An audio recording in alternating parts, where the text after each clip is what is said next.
Jā, es esmu KITS pasniedzēja un ar KITS sadarbojos jau kopš 2007. gada.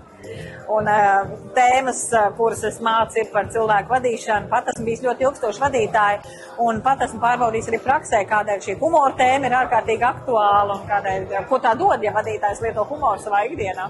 Humors pirmkārt jau komandā veido tādu vieglu vidi, cilvēki jūtās labi un ir tīpaši šajos apstākļos, kad darba ir ļoti daudz, kad ir sajūta, ka nepaspēju visu, ka izdegu. Jā, vide, kurā ir labvēlīga atmosfēra, labi lietots humors, labi joki, labs dzīves prieks, arī cilvēki jūtās labāk. Un humors jau kopumā ir veselības viens no parametriem. KITS pasākumi ir tā vieta, kurā cilvēki var satikt sev līdzīgi domājošos.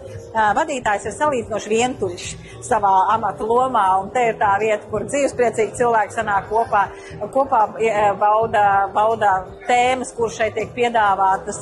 Tās var arī diezgan viegli pārnest uz savu ikdienas dzīvi.